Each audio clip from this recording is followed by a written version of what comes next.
أهلا بيكم في قناة التاروت وأسرار وحبايبي، عاملين إيه؟ يا رب تكونوا كلكم بخير.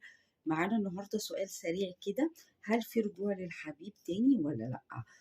مش هطول عليكم في القراية، عايزة أختصرها لكم كده بسرعة. بس عايزة أعرف، في رجوع للحبيب تاني؟ في رجوع ليه تاني بعد ما تعبني ومشى وسابني وقهرني ورماني شهور وفترة طويلة؟ في رجوع تاني معاه ولا لأ؟ هختصر لكم كده القراية بسرعة، مش هطول عليكم. معايا قراءتين، القراءة الأولى والقراءة التانية، المجموعة الأولى والمجموعة التانية. شوفي الحجر اللي لفت نظرك واختاريه، ان شاء الله كده يريح قلبنا كده. الحجر اللي اختار، الناس اللي اختارت الحجر ده طاقته حلوه قوي مبهجه كده.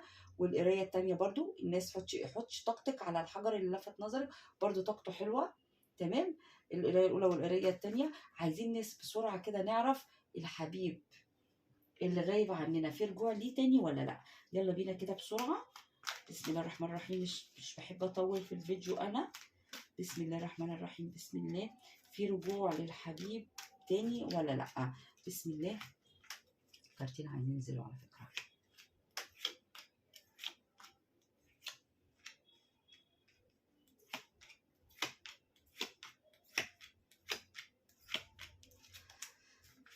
انت اتغدر بيك منه، اتغدر بيك منه وسبت له العلاقة ومشيت، لأنه شخص متعب، شخص متعب متعب متعب. واقف عمال تبص على ذكرياتك معاه، وعمال تشوف ذكرياتك معاه.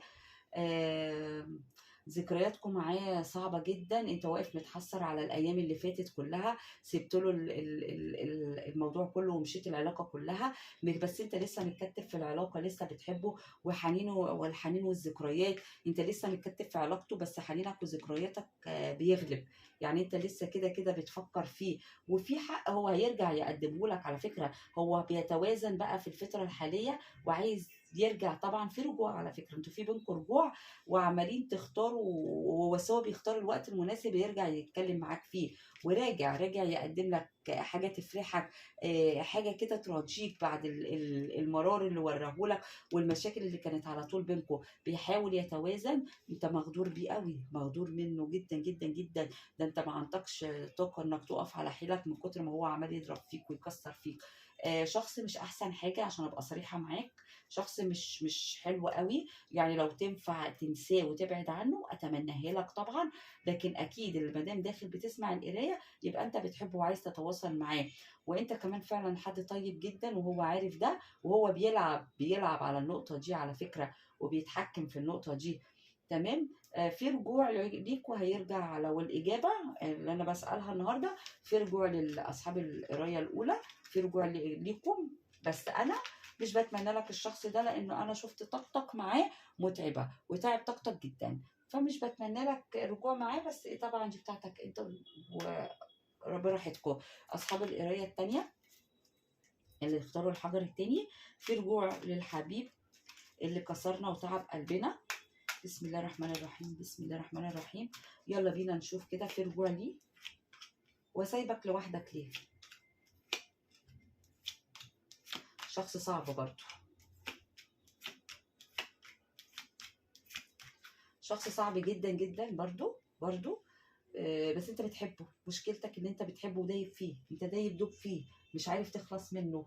بس هو شخص متعب بمعنى الكلمة. يعني ما بيحسبش حساباته معاك. شخص متسرع كده، شخص بيضرب لك الكلمة ويضرب لك ويسيب لك العلاقة ويمشي. مش بيهتم بزعلك، ما بيخافش على زعلك. هو بيحبك، احنا ما قلناش حاجة. وبيفكر فيك كتير، وانت كمان بتفكر فيه كتير، وفي رجوع بينكم. بس انا برضو زي القراية الاولى، انا مش عارفة، مش مرتاحة له برضو. لانه شخص، بصي، شخص شيطان. ده كارت الشيطان. كارت الشيطان طلع لك. كارت ايه تاني؟ كارت الموت. كارت الشيطان وكارت الموت. انا مش بقفل القرايه والله. بس القرايه اللي عايز يعرف تفاصيل عنه الشخص ده وطاقته يتواصل معايا، لانه اجيب لك طاقته اكتر من كده، وهكر لك دماغه، وهكر لك كل طاقته اكتر من كده.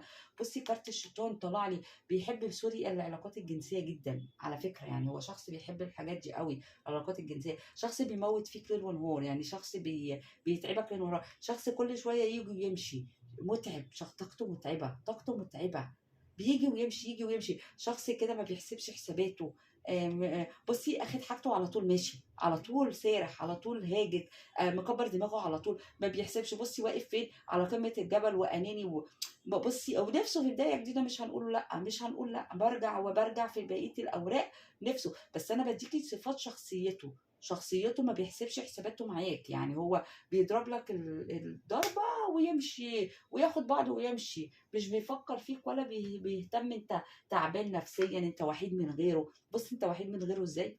بص انت قاعد في ضلمه، قاعد في كآبه، مفيش فرح، مفيش فرح. بس برضو ارجع اقول هو بيحبك، بيفكر. يعني دي برضو ميزة عنده، يعني بيعمل ده كله بس انت في دماغه. يعني لا حبك ولا قادر انساك، المثل اللي بيقول كده. مش فاهماك، مش فاكره المثل قوي. في بدايه جديده بينكم انتوا الاثنين، في طاقه الحب موجوده، عشان احنا بنسال هو بيحبك ولا لا. طاقه الحب موجوده، مش هننكر انه بيحب بس متعب.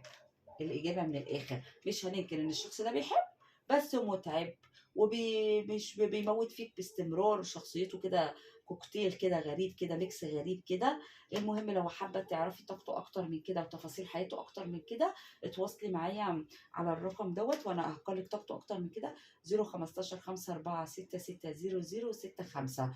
ربنا يهنيكم يا رب كده وينولكم أحسن من كده، لان انا شايفه ان شخصيته متعبه وطاقته صعبه شويه. اشوفكم على خير في قرايه تانية.